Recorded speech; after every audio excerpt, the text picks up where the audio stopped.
Welcome to the पहाड़ी family vlog. I hope आप सब बहुत अच्छे होंगे। हम आ गए हैं भोपाल की अपर लेक में, जहाँ पे हम रह रहे हैं टीटी नगर। वहाँ से अपर लेक आने तक का 50 रुपये का फेयर है ऑटो से।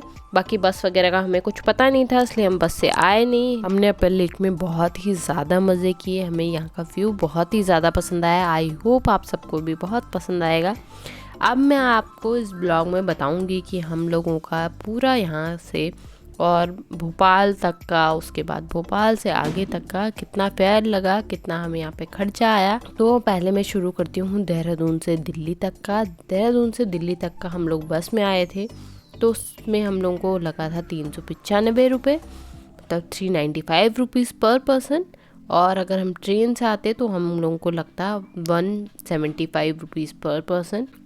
उसके बाद हम लोग दिल्ली से गए भोपाल, जिसमें हमें लगा 1080 रुपये 1080 पर पर्सन। उसके बाद जब हम भोपाल से गए महाकाल, उसका भी ब्लॉग आपके लिए बहुत ही जल्दी आएगा। नेक्स्ट ब्लॉग महाकाल का ही होने वाला है। आप लोग सब ब्लॉग में आगे बने रहें। भोपाल से उज्जैन तक का जो फेयर है वो 135 रुपये पर पर्सन है, और कोई जनरल की टिकट लेना चाहता है तो वो 75 रुपये में इजीली उज्जैन तक पहुंच सकता है। भोपाल से मथुरा तक का टिकट है 460 रुपये पर पर्सन। और फिर मथुरा में हम लोग उतरे, फिर वहाँ से हम बरसाना गए, जिसका टिकट है 50 रुपये नॉन एसी बस। वापसी में हम लोग एसी बस में आए, उसका किराया था 70 रुपये। फिर मथुरा से हम लोग दिल्ली आए, जिसका किराया था जनरल का 65 रुपये। और बहुत ही कम टाइम के लिए हम लोग ट्रेन में रहने वाले थे। हम लोगों को कोई आइडिया नहीं था मथुरा जाने का, लेकिन हम लोगों ने, जब हम लोगों का मैच हो गया, वहीं हम लोगों ने डिसाइड किया कि मथुरा दर्शन के लिए चलते हैं। मन थोड़ा परेशान था, इसीलिए हम लोग मथुरा दर्शन के लिए भी गए। मोटा मोटा अगर आपको फेयर बताऊं टोटल करके, तो 5000 रुपये पर पर्सन आपको फेयर का चाहिए, जिससे आप लोग इजीली किसी भी जगह पहुंच सकते हैं। हम लोगों ने सबसे पहली जो ट्रेन की थी वो हम लोगों ने एसी ट्रेन की थी। अगर किसी को एसी ट्रेन में नहीं जाना है तो उसका फेयर और कम हो सकता है, 500 रुपये के आसपास। तो फिर भी आप लोग 5000 रुपये का अपना बजट बना के चलें पर पर्सन का, जो आने जाने का आपको फेयर लगेगा। ये तो हो गई फेयर की बातें, आपके आने जाने की बातें। फिलहाल आप ये व्यू जो देख रहे हैं, ये इतना सुंदर था कि यहाँ पर 5000 रुपये तो लगाया जा सकता है। जब हम लोग वहाँ घूम रहे थे तो हमें ऐसा लग रहा था जैसे हम लोग मुंबई पहुँच गए हो। मेरी फ्रेंड मुंबई गई है, मैं तो नहीं गई हूँ, लेकिन उसने मुझे बताया कि मुंबई में ऐसा ही दिखता है। काफ़ी सुंदर सुंदर व्यू थे जो हम लोगों ने सारे आपके लिए कैप्चर किए।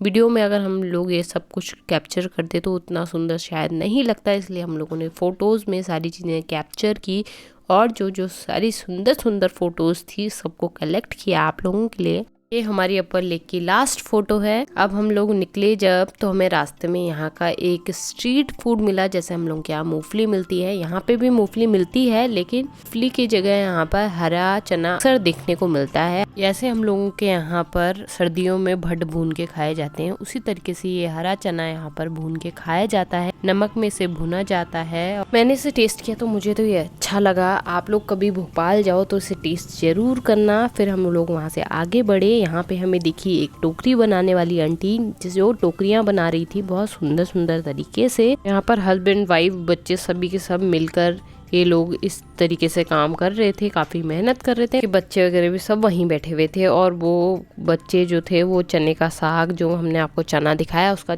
साग को साफ कर रहे थे। ये अब आपको दिखाते हैं कि ये आंटी जो बना रही हैं इसका लास्ट रिजल्ट क्या निकला।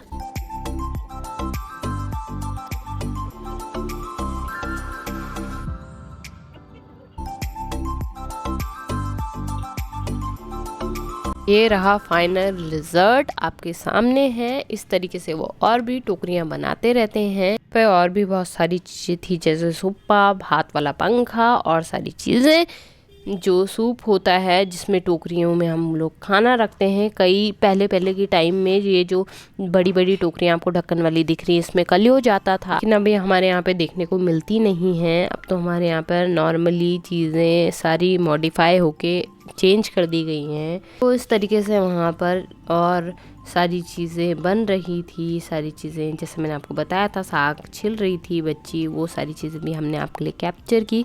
ये आंटी इस जो बेत से ये बना रहे हैं ये बांस की होती है, पूरा बांस का डंडा, उसको ये छिल छिल के ऐसे ये बना रहे होते हैं। इसके बाद लास्ट हमने खाना खाया और उसके बाद हम लोग निकल गए पे जाने के लिए। उसके बाद हम लोग सो गए। फिर नेक्स्ट डे हमें उज्जैन जाना था जल्दी उठ के सुबह, तो इसलिए हम लोगों ने बहुत ज़्यादा टाइम बाहर बिताया नहीं। इसी के साथ अब आज के ब्लॉग में यहीं पे एंड करूँगी। आज के ब्लॉग में बस इतना ही। कल फिर मिलते हैं एक नए ब्लॉग के साथ। तब तक के लिए स्वस्थ रहें, मस्त रहें, प्यार बांटते रहें। और अगर आपको मेरे ये व्लॉग्स पसंद आ रहे हैं तो प्लीज़ लाइक शेयर सब्सक्राइब करना ना भूलें। साथ ही में बेल आइकन दी हुई है उसे प्रेस करें, जिससे सबसे पहले नोटिफिकेशन आपको मिल सके और आप हमारे सारे व्लॉग्स को एंजॉय कर सकें।